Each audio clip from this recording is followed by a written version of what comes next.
Serbia work visa भी देता है, सर्बिया विजिट वीज़ा भी देता है। और कहा जाता है कि अगर आप सर्बिया आ गए हैं तो समझें आप यूरोप आ गए हैं। वर्क वीज़ा रोमानिया बेशुमार दे रहा है इस वक्त, और ये जो वीज़े हैं पाकिस्तानी, नेपाली, बांग्लादेशी, इंडियंस, इन लोगों को बेशुमार वीज़े दे रहा है। लोग कहते हैं कि ग्रीस जो यूरोप का गेट है, तो अगर गेट कहा जाए तो फिर तो इटली भी यूरोप का गेट है। अस्सलाम वालेकुम दोस्तों, जितने भी दोस्त हमारे देखने वाले हैं आप सबको बहुत ज़्यादा प्यार और बहुत ज़्यादा सलाम। आज हम करने वाले हैं बात बाल्कन रूट कंट्रीज़। ये वो कंट्रीज़ हैं जो यूरोप के रास्ते के अंदर आते हैं, कि जब आपने बाय रोड या बाय ट्रेन गुजर कर जाना है तो इन कंट्री से गुजर के आप यूरोप तक पहुंचते हैं। ये कंट्रीज़ कौन से हैं, और पाकिस्तानियों को या इंडियंस हैं या बांग्लादेशी हैं, आपको इन कंट्रीज़ के वीज़े मिलते हैं कि नहीं मिलते, आइए जानते हैं इस वीडियो के अंदर। और किस किस कैटेगरी के वीज़े हैं। सबसे नंबर 1 के ऊपर जो कंट्री है वो है अल्बानिया। अल्बानिया एक ऐसा कंट्री है जिसका वीज़ा इंडिया, पाकिस्तानी, बांग्लादेशी सब लोगों को मिल जाता है। विजिट वीज़ा भी मिल जाता है और वर्क वीज़ा भी मिल जाता है। मैंने बहुत से पाकिस्तानी भी देखे हैं जो ये सवाल कर रहे होते हैं कि हम अल्बानिया जा रहे हैं वर्क वीज़े के ऊपर, आप हमें बताएं कि हम ज़िंदगी में अब आगे बेहतर क्या कर सकते हैं। तो अल्बानिया का वर्क वीज़ा और विजिट वीज़ा पाकिस्तानियों को ईज़िली मिल जाता है। नंबर 2 है बोस्निया। मैंने प्रैक्टिकली देखा है कि बोस्निया विजिट वीज़ा के ऊपर बहुत से लोग आते हैं। वर्क वीज़ा बोस्निया का नहीं मिलता। विजिट वीज़ा बहुत से पाकिस्तानी अप्लाई करते हैं बोस्निया के लिए। इंडियंस भी आते हैं बहुत ज़्यादा, और दूसरी कंट्रीज़ के लोग भी आते हैं।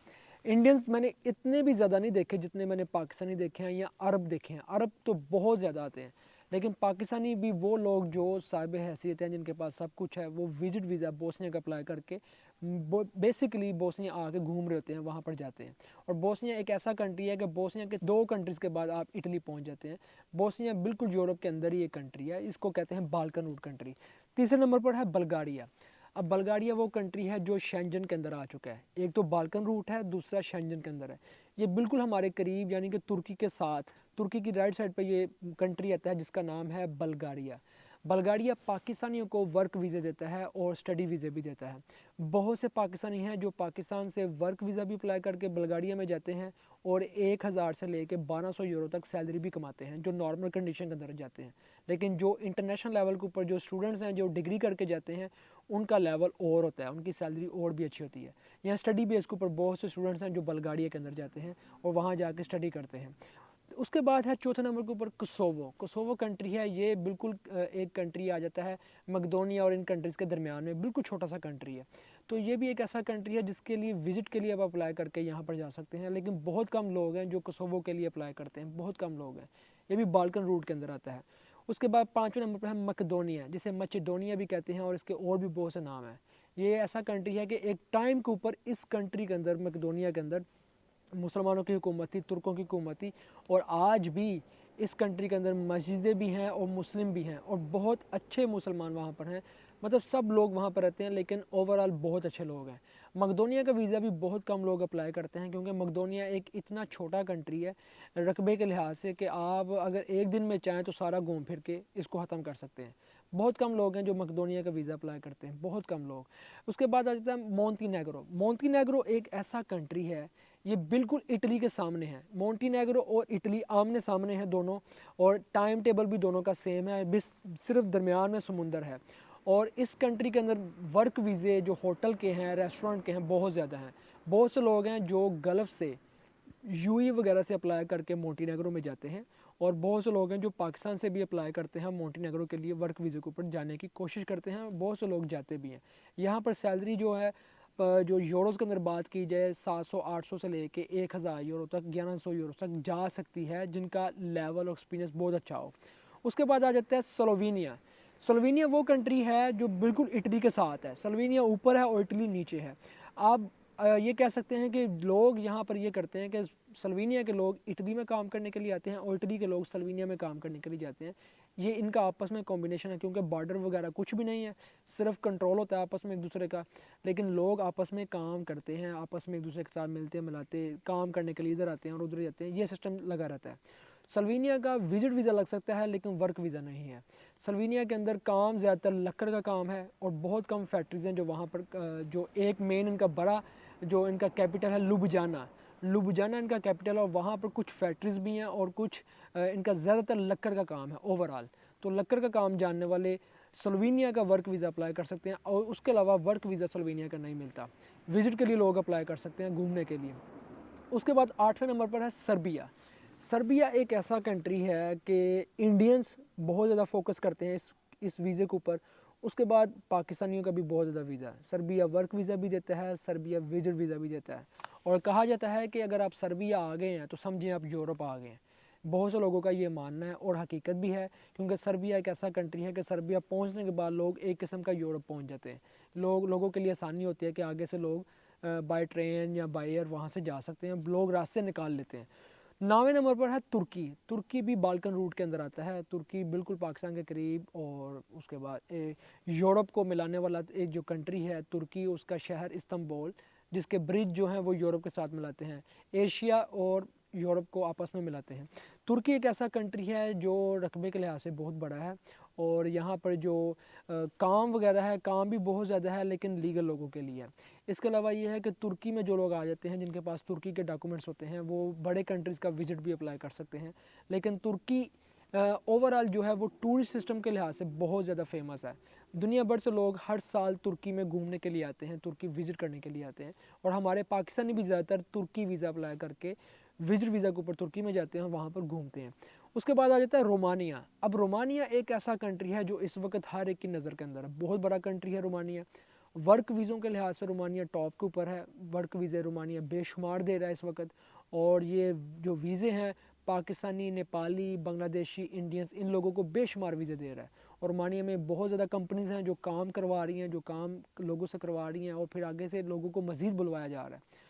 रोमानिया वर्क वीज़ा दे रहा है इस वक्त। विजिट वीज़ा बहुत कम मिलता है रोमानिया का, लेकिन वर्क वीज़ा ईजीली और इसके साथ साथ बहुत कम पैसों में रोमानिया का वर्क वीज़ा मिल जाता है। ये अलग बात है कि जो हमारे अपने लोग रास्ते में, वो कहते हैं थर्ड पार्टी, फोर्थ पार्टी, ये जो रास्ते में लोग आए हुए हैं, ये सब लोग अपने पैसों के चक्कर में जो वीज़े की प्राइस है उसको बढ़ा के बता रहे होते हैं। उसके बाद है ग्रीस। ग्रीस भी बाल्कन रूट के अंदर है। तुर्की के बाद जो कंट्री है वो ग्रीस है। और ग्रीस कहते हैं, लोग कहते हैं कि ग्रीस जो यूरोप का गेट है। तो अगर गेट कहा जाए तो फिर तो इटली भी यूरोप का गेट है। लेकिन ग्रीस एक ऐसा कंट्री है जो जिसका एग्रीकल्चर बहुत ज़बरदस्त है, जिसमें ज़्यादातर लोग वर्क वीज़े के ऊपर आते हैं। विजिट वीज़ा भी बहुत कम लोगों का लगता है, लेकिन ज़्यादातर लोग वर्क वीज़ा अप्लाई करके आते हैं। और ग्रीस के अंदर यूरो चलता है। ग्रीस के अंदर जो सैलरी है वो बंदा 1000 से 1200-1300 यूरो तक कमा लेता है, लेकिन जो ठेकेदारी करते हैं वो ज़्यादा पैसे कमाते हैं। ग्रीस में एग्रीकल्चर का काम बेशुमार है, और इसके अलावा होटलिंग का काम भी बहुत ज़्यादा है। और ग्रीस घूमने के लिहाज से बहुत ज़बरदस्त कंट्री है। इसके पास बेशुमार जजीरे हैं, और ऐसे जजीरे हैं कि हर जितने भी फेमस सेलिब्रिटीज़ हैं उनकी ये कोशिश होती है कि हम ग्रीस, एथेंस है, उसके अलावा ग्रीस सलोनिकी है, उसके अलावा ग्रीस और जो जजीरे हैं, ये सारे जजीरे हम घूमें और यहाँ पर जाके इंजॉय करें। ग्रीस भी एक इतना ज़बरदस्त कंट्री है। उसके अलावा ग्रीस के बाद आज तक जो हमारा 12 कंट्री है वो है क्रोशिया। क्रोशिया इस वक्त दोस्तों ऐसा कंट्री है, मैं आपको बताता जाऊँ कि क्रोशिया अभी हाल ही में 1 साल हुआ तकरीबन क्रोशिया शेंजन के अंदर आया। और क्रोशिया शेंजन के अंदर आने के बाद क्रोशिया ने बहुत ज़्यादा स्पीड पकड़ी हुई है अभी अपने आप को डेवलप करने के अंदर। क्रोशिया वर्क वीज़े बेशुमार देने लग पड़ा है, और हमारे पाकिस्तान से, इंडिया से, बांग्लादेश से, नेपाल से अब हज़ारों की तादाद में, सैकड़ों की तादाद में लोग अब आना शुरू हो चुके हैं यूरोप की तरफ, क्रोशिया के अंदर वर्क वीज़े के ऊपर। कैटेगरी बेशुमार हैं, एक कैटेगरी नहीं है जिसमें top of the list welding का काम है, कंस्ट्रक्शन है, उसके बाद डिलीवरी का काम है। इसके अलावा कंपनीज़ के अंदर और बहुत से काम हैं जिनके लिए क्रोशिया जो है वीज़े निकाल रहा है, और वीज़े डे बाई डेज वीज़े लोगों को दे रहा है। तो ये वीज़े भी बहुत कम पैसों के अंदर हैं। मैंने आप दोस्तों को पहले भी बताया था, अभी भी बता रहा हूँ कि क्रोशिया आने वाले वक्त के अंदर one of the best country होगा कि जो पाकिस्तानियों को और दूसरे मुल्कों के लोगों को वीज़े देने में टॉप के ऊपर होगा। और जो लोग भी अभी रिसेंटली खुद अप्लाई कर सकेंगे वो आ जाएंगे। अब मैं बात करूँगा कि ये जितने भी कंट्रीज़ मैंने आपको बताए हैं, जिनके हवाले से मैंने आपको बताया कि वर्क वीज़ा भी मिल जाता है। बहुत से लोग हैं जो तो किसी कंपनी के थ्रू वीज़ा लेंगे, और कुछ ऐसे लोग हैं जो अपनी प्रोफाइलिंग करेंगे। वो अपनी प्रोफाइलिंग करके खुद वीज़ा अप्लाई करेंगे। खुद कैसे कर सकते हैं? ऑनलाइन वेबसाइट हैं जैसे कि लिंक्डइन है, jobs.in है, इसके अलावा और 2-3 वेबसाइट हैं। आप अपनी प्रॉपर प्रोफाइलिंग करके, हर चीज़ रेडी करके, everything, ID card, passport, white background pictures, character certificate है, उसके बाद आपके डॉक्यूमेंट्स हैं, आपके एफआरसी वगैरह, हर चीज़ जो भी आपका एक्सपीरियंस है, जो आप समझते हैं कि यूरोप के अंदर जाने के लिए ये काम की जो डिमांड्स हैं, इनका आपने एक्सपीरियंस डालना है, अपना कवर लेटर बनाना है, आप अपनी CV बनानी है, सब कुछ आपने रेडी करके आपका मोबाइल नंबर, आपकी जीमेल, अब आप अप्लाई करते हैं। और बहुत से ऐसे एम्प्लॉयर्स हैं जो ऑनलाइन जो पोस्ट करते हैं कि हमें वर्कर्स की ज़रूरत है। तो जब आप अपनी CV अप्लाई करेंगे तो तब आपके साथ वो अपना एक कोऑर्डिनेशन मीटिंग रखेंगे, आपके साथ एक इंटरव्यू रखेंगे, और अगर आपकी इंटरव्यू में सिलेक्शन हो जाती है तो वो आपको वर्क वीज़े के ऊपर बुला लेते हैं। ऐसे बहुत से लोग हैं जो आ रहे हैं, जिनका मेरे साथ रब्ता भी हुआ है, जिन लोगों ने मुझे बताया भी है। अब ये इन सब चीज़ों के अंदर देखें आपने कोशिश कहाँ पर करनी है। अब ये आपके ऊपर है कि आप कोशिश करें और इन कंट्रीज़ के लिए अप्लाई करके आ सकते हैं। और ये वो कंट्रीज़ हैं जिनके बारे में मैंने आपको आज ही बताया है, बाल्कन रूट के बारे में, कि ये वो कंट्रीज़ हैं जिनके ज़रिए से आप यूरोप के अंदर आसानी के साथ आ सकते हैं। आपके लिए रास्ते खुले हुए हैं, आप इजीली यूरोप में कहीं भी घूम फिर सकते हैं। और ऐसे कंट्री हैं जिनके डॉक्यूमेंट लेके, जिनकी PR लेके आप पूरा यूरोप घूम सकते हैं। 27 कंट्री, 28 कंट्रीज़ आप कहीं भी घूम फिर सकते हैं। ये अब आपके ऊपर है। ये थी आज की वीडियो जिसके अंदर मैंने आपको बाल्कन रूट्स के बारे में बताया और इनकी कैटेगरीज़ के बारे में बताया, और बताया ये है कि कौन सी कंट्रीज़ हैं जो आपको वर्क वीज़ा दे रहे हैं। दुआओं में याद रखिएगा। अल्लाह हाफिज़।